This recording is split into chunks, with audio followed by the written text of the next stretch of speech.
Pernahkah kau ke toko buku, perpustakaan, atau taman bacaan lainnya? Tidakkah kau merasa istimewa ketika berada di dalamnya? Di sekelilingmu ada berbagai toko dari dunia nyata dan khayal. Tempat yang pernah kau kunjungi dan yang belum.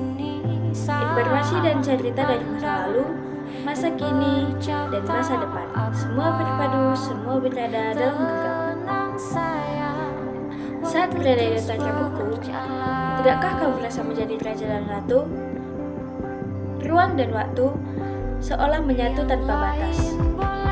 Kau bisa terbang, melintas sekat negara, dan melewati berbagai zaman. Kau bisa menyelam ke dalam samudera, melayang di angkasa, bersenda dengan aneka satwa, dan berkelana di tengah padatnya kota dan juga di sekitar. Kau tahu, buku adalah jendela dunia, kunci pengetahuan, dan pintu wawasan.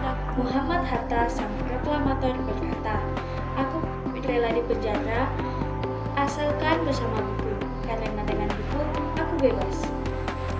Melalui buku, manusia terbebas dari ketidaktahuan. Tempat-tempat yang dipenuhi buku adalah harapan berkembangnya pengetahuan dan wawasan. Apa jadinya jika kota tanpa buku? Pantaskah dia disebut kota? Di kota itu mungkin kabar datang dari sumber lain, dari konten televisi atau internet. Mungkin informasi dan cerita datang dari cerita nenek moyang, bagai dongeng-dongeng sebelum tidur. Irama warganya pun tiada beda. Bangun pagi, bertebaran di muka bumi untuk berbagai keperluan, untuk kembali pulang siang atau sore harinya. Setelah itu, mereka berangkat dan tidur dan memulai hari lagi berikutnya. Semua sempurna.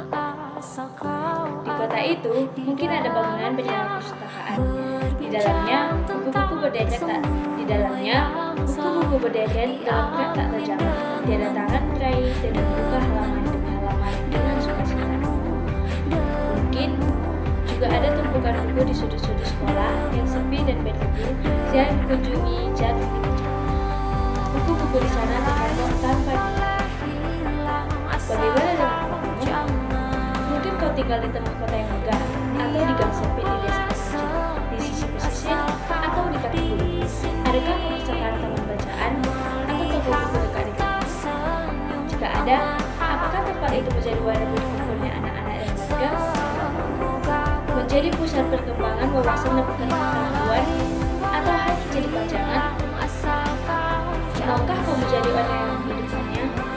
Kau bisa mengunjunginya dan mengajak teman-teman membaca dan berbagi cerita tersebut. Jadikan tempat itu sumber kegembiraan yang penuh. Jika tempat itu milik Anda, maukah kau menjadi orang yang menghadirkannya? Kau bisa memulainya dari sudut-sudut di teras rumah.